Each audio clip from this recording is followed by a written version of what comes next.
The question is, Manish is engaged in the business of manufacturing garments. Generally, he used to sell his garments in Delhi. Identify the working capital requirement of the Manish, giving reason to support your answer. Further, Manish wants to expand and diversify his garment business. Explain any two factors that will affect his fixed capital requirement. Okay, तो यहाँ पे question में क्या given है कि मनीष जो है वो गारमेंट्स को मैन्युफैक्चर करता है, ठीक है, जनरली वो अपने गारमेंट्स को दिल्ली में बेचता है. तो यहाँ पे वर्किंग कैपिटल रिक्वायरमेंट क्या होगी मनीष की, आपको बताना है और रीजन देना है अपने आंसर के लिए. प्लस मनीष को अपने बिजनेस को एक्सपैंड और डाइवर्सिफाई करना है, तो इसके लिए कोई भी दो फैक्टर्स जो मनीष के फिक्स्ड कैपिटल रिक्वायरमेंट को अफेक्ट करेंगे आपको वो बताना है, राइट. तो यहाँ पे क्वेश्चन में क्या पहला पार्ट क्वेश्चन का क्या है कि मनीष की वर्किंग कैपिटल रिक्वायरमेंट क्या होगी, राइट. तो यहाँ पे अगर आप क्वेश्चन का फर्स्ट लाइन देखो क्या लिखा हुआ है कि Manish is engaged in the business of manufacturing garments.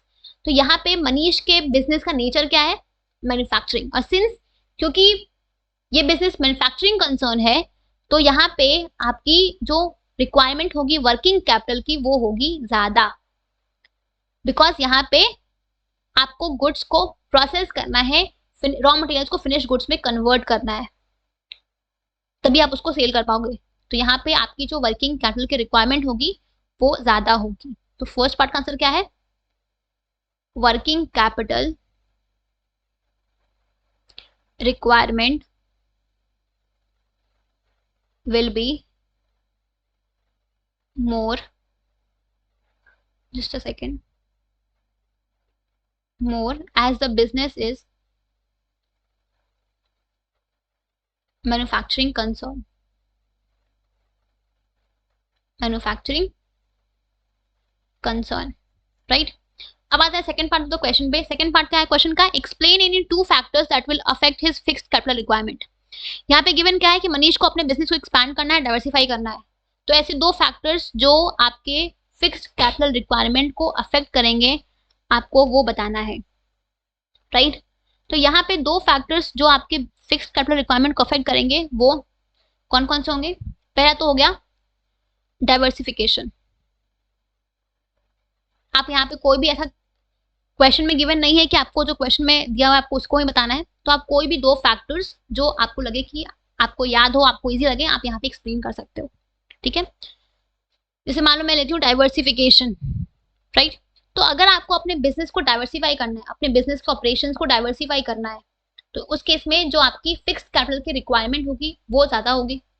Since यहाँ पे मनीष को भी अपने बिजनेस को एक्सपैंड करना है, डाइवर्सिफाई करना है, तो यहाँ पे मनीष की जो वर्किंग कैपिटल की रिक्वायरमेंट होगी वो ज्यादा होगी, बिकॉज उसको एडिशनल लैंड, लेबर, मशीनरी चाहिए होंगे अपने बिजनेस को एक्सपैंड करने के लिए, डाइवर्सिफाई करने के लिए, राइट. तो यहाँ पे पहला फैक्टर आपका हो गया डाइवर्सिफिकेशन, राइट. दूसरा फैक्टर क्या हो जाएगा आपका, दूसरा हो जाएगा आपका let's say your scale of operation. Scale of operation, अगर आप स्मॉल स्केल पे ऑपरेट करते हो तो आपकी जो फिक्स्ड कैपिटल की रिक्वायरमेंट होगी वो कम होगी. अगर आप स्मॉल स्केल पे ऑपरेट करते हो, स्मॉल स्केल ऑपरेट करते हो तो फिक्स्ड कैपिटल आपको कम चाहिए होगा. वहीं पे अगर आप लार्ज स्केल पे ऑपरेट करते हो,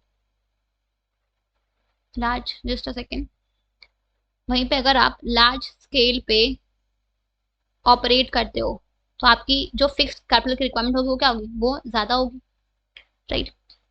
तो यहाँ पे आपको कोई भी दो फैक्टर्स जो आपके फिक्स्ड कैपिटल रिक्वायरमेंट को अफेक्ट करेगा, आपके बुक में अराउंड 10 to 15 फैक्टर्स गिवन है, आप उसमें से कोई भी दो फैक्टर्स यहाँ पे लिख के एक्सप्लेन कर सकते हो. It's all right, clear. So this is how you have to answer your question. I hope कि आपको ये केस स्टडी समझ आ गया होगा, ठीक है. ओके